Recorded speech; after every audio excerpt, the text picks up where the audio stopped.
Right or wrong, left or right, win or lose. Is it really this simple? Hi, and thank you for tuning in.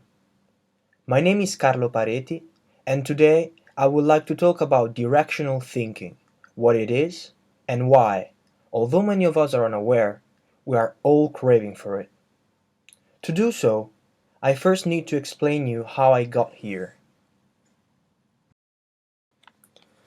1 year ago, I started an inquiry about the Italian social situation.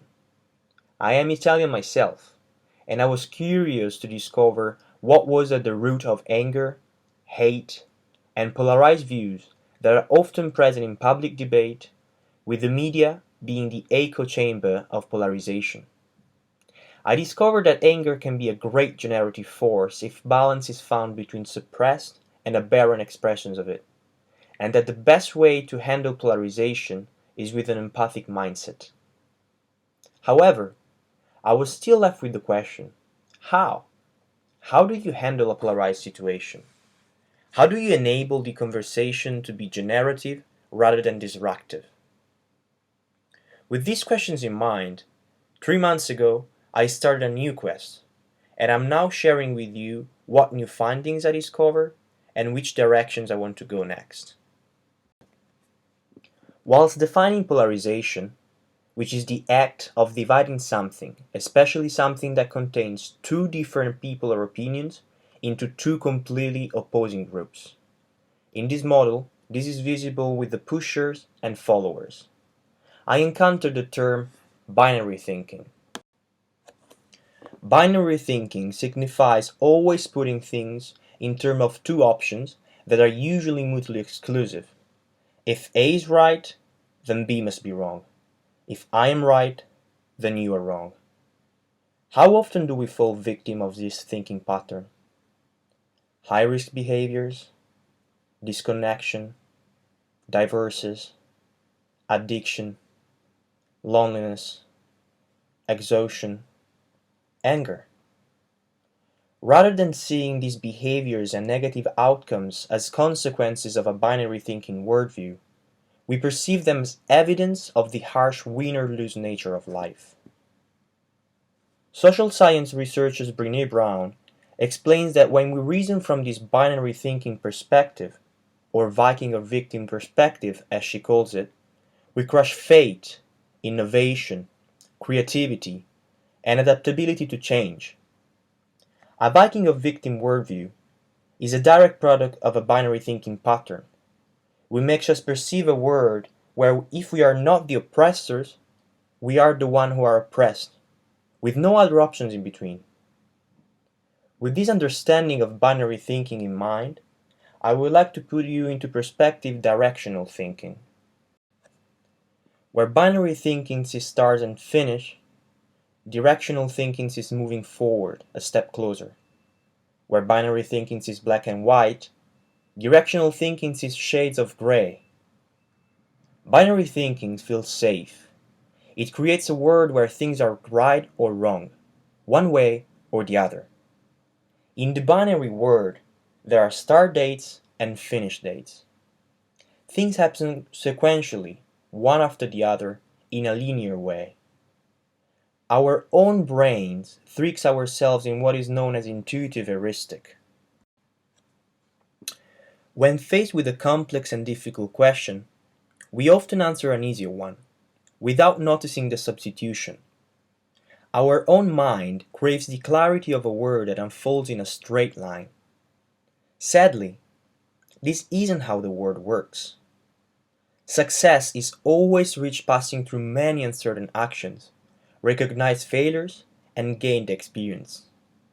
It unfolds from a world of gray decisions that are directionally correct.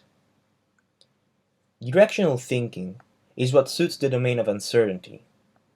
It is what matches with the reality of society, it being a complex and dynamic interrelation of systems, of human relations.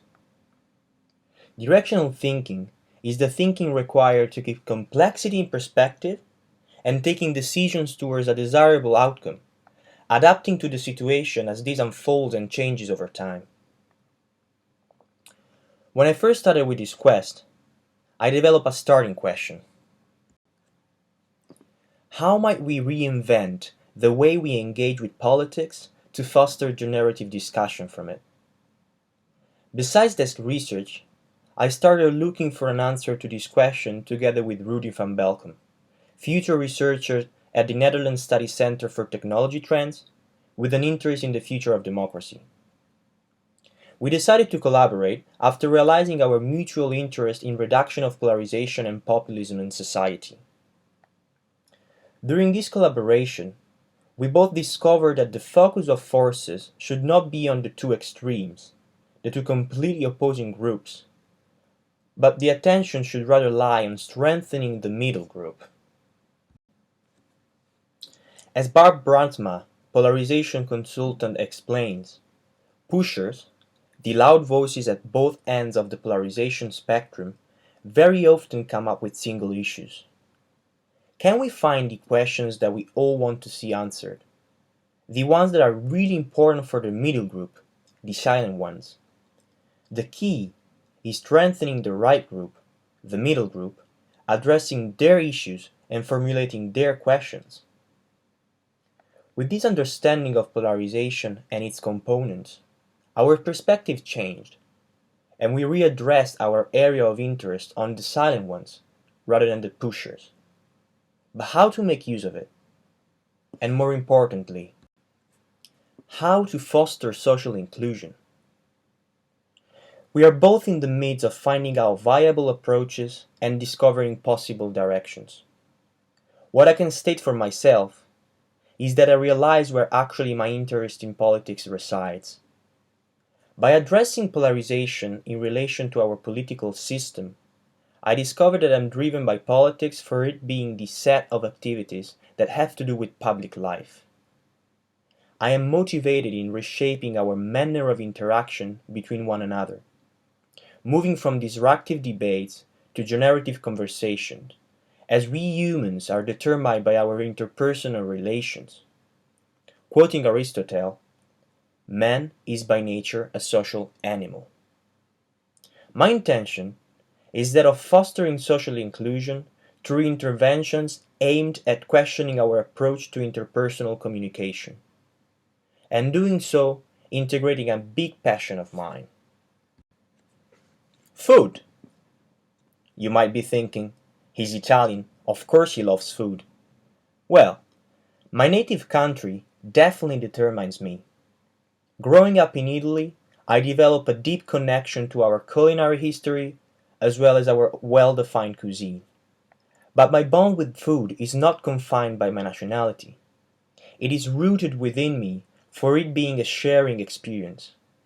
I've always enjoyed eating with others, discovering new cuisines, and having people eat at my table, because of the deep connection that this simple act creates. I believe that food is an incredibly powerful tool that we can use to approach social inclusion. Food does not have borders. Food is cross-cultural, cross-barriers, and a basic need that is related to all human beings. This picture is taken from an article that acknowledges how the origin of food crops connect countries worldwide. I would like to bring to your attention where tomatoes originated from. As you can see, the only region is the Andes. It was actually not until the 16th century that Europeans were introduced to this fruit.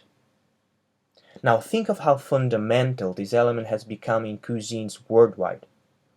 From a German currywurst to an Indian kashmiri, from an Italian tomato sauce pasta to the beloved and worldwide used ketchup, which was first introduced in Asia. I believe that through food, we could uncover the deep relationships that are at the root of human life, and thus foster social inclusion through an understanding of our eco-entanglement with nature. For me, sitting at the dining table has always been the part of the day where family was present in the moment. That moment of the day where experiences were told and were listened to.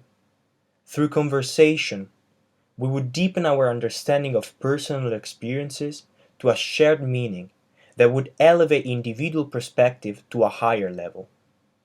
Me, my brothers, my parents, we would all learn from it. As in this simple act of sharing and conversing, we would expand our knowledge. In relation to this, I find it fascinating to look at the etymology of the verb to learn. Imparare, which is the Italian for to learn, comes from the Latin verb parare, which signifies to prepare the table, to procure something. To learn means to prepare a laden table, where everyone brings something in relation to their possibilities. Hence, let us prepare this table together. Thank you very much for listening to me. Here, you can have access to my email and my LinkedIn profile. Please feel free to contact me if you would like to know more about my research, or if for some reason you would like to connect to me.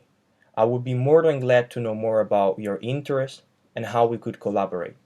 Thank you again.